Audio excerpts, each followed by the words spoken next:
Lockdown की स्थिति में केरल, तमिलनाडु, गुजरात, तेलंगाना आदि राज्यों से लगातार हजारों की संख्या में प्रवासी श्रमिकों का वापस झारखंड लौटने का सिलसिला जारी है और इससे झारखंड में दोहरा खतरा बढ़ गया है। इसका कारण यह है कि ये मजदूर कोरोना रेड जोन से लौट रहे हैं। ऐसे में पहला और सबसे अहम है कोरोना संक्रमण के बढ़ने का खतरा, तो दूसरा और इससे भी अहम मुद्दा बेरोजगारी का है। अगर कोरोना के संक्रमण से बच भी गए तो बेरोजगारी के कारण भूखों मरने की नौबत आ जाएगी। इतना ही नहीं, दूसरे राज्यों से लौटने वाले प्रवासी मजदूरों को होम क्वारंटाइन में रहने की छूट देने से भी संक्रमण का खतरा बढ़ा है। सभी लोग अलग अलग जगहों के रहने वाले हैं और ऐसे में होम क्वारंटाइन की निगरानी की कोई पुख्ता व्यवस्था अभी तक नहीं हो पाई है। यही नहीं, मुख्यमंत्री हेमंत सोरेन भी आने वाले दिनों में और सतर्कता बरतने की जरूरत होने की बात भी स्वीकार कर चुके हैं। यही कारण है कि केंद्र द्वारा छूट देने की घोषणा के बावजूद झारखंड में लॉकडाउन में कोई ढील नहीं दी गई। हिंद पीढ़ी को छोड़ ज्यादा संक्रमण प्रवासी मजदूरों में सामने आया है। झारखंड में हिंद पीढ़ी रेड जोन में आ चुका है और यहाँ तबलीगियों से बढ़ने वाले संक्रमण की बात छोड़ दें तो ज्यादातर मामलों में ऐसे मजदूरों में कोरोना का संक्रमण मिला है जो लॉकडाउन में ही दूसरे राज्यों से भागकर झारखंड लौटे हैं। गिरिडीह, हजारीबाग, देवघर, जामताड़ा, पलामू के अलावा बोकारो में संक्रमण के कुछ ऐसे ही मामले सामने आए हैं। पलामू में मिले संक्रमण के 8 मामलों में भी मजदूर छत्तीसगढ़ से भागकर वहां से लौटे थे। राज्य के जिन जिलों में अधिक प्रवासी मजदूर लौटे हैं वहां रैपिड एंटीबॉडी टेस्ट कराने की तैयारी चल रही है। इनमें गिरिडीह, पलामू और गढ़वा के अलावा कई जिले शामिल हैं। यह जांच सर्विलांस के रूप में काम करेगी। यह तो ही बाहर से लौटने वाले श्रमिकों के कारण होने वाले कोरोना संक्रमण की बात, लेकिन अब दूसरा और सबसे अहम सवाल बेरोजगारी का है।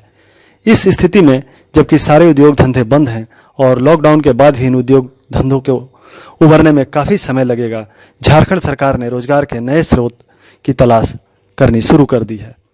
मुख्यमंत्री हेमंत सोरेन ने भी कहा है कि सरकार इस बात का प्रयास कर रही है कि ज्यादा से ज्यादा लोगों को राज्य में ही रोजगार की व्यवस्था हो ताकि पलायन रुक सके।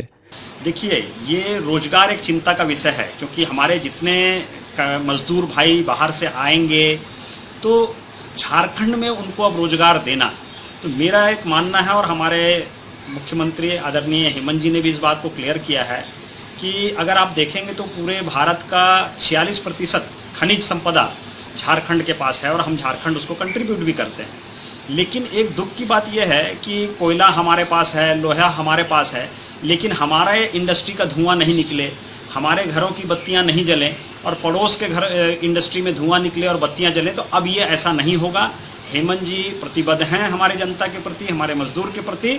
अगर झारखंड के सभी इंडस्ट्री में धुआं निकलेगा, सभी घरों में बिजली जलेगी और ऐसा अगर होगा तो सिर्फ हमारे यहाँ मजदूरों को काम नहीं मिलेगा, बाहर से भी मजदूर हमारे यहाँ आने पड़ेंगे काम के लिए। इस दिशा में पहल करते हुए सरकार द्वारा ग्रामीण विकास विभाग की योजनाओं की शुरुआत की गई है। इनमें वीर शहीद पोटो हो खेल विकास योजना, नीलांबर पीतांबर जल समृद्धि योजना और बिरसा हरित ग्राम योजना शामिल है। अब मुख्यमंत्री हेमंत सोरेन रांची के नामकुम स्थित भारतीय प्राकृतिक राल और गोंद संस्थान के गुजरे दिनों को एक बार फिर से वापस लाना चाहते हैं। पिछले दिनों संस्थान परिसर का भ्रमण करने के साथ ही उन्होंने यहाँ रोजगार की संभावनाओं को तलाशा। मुख्यमंत्री ने कहा कि भारत में यह अलग तरह का केंद्र है, यहाँ पर लाह के ऊपर रिसर्च होता है। एक समय ऐसा था कि इस केंद्र के जरिए लाह के नाम पर झारखंड का पूरी दुनिया में अलग स्थान था। इससे ग्रामीण सीधे तौर पर जुड़े थे और यह आय का एक बेहतर जरिया भी रहा है। अचानक यह विलुप्त हो रहा है। हम इसका कारण जानना चाहते हैं कि अचानक यह स्थिति उत्पन्न क्यों हुई। उन्होंने कहा कि सरकार लोगों को रोजगार से जोड़ने और आंतरिक संसाधनों को बड़े पैमाने पर एक्सप्लोर करने की दिशा में काम कर रही है। कई नई योजनाएं भी शुरू की गई है। सीएम ने साफ किया कि रोजगार उनका पहला कदम है और वे इसके पीछे की कड़ियां जोड़ने का प्रयास कर रहे हैं। सीएम ने कहा कि अगर सारी कड़ियां बेहतर तरीके से जुड़ जाए तो राज्य की आर्थिक गतिविधि में सुधार होगा और रोजगार की असीम संभावनाएं भी उत्पन्न हो सकती हैं।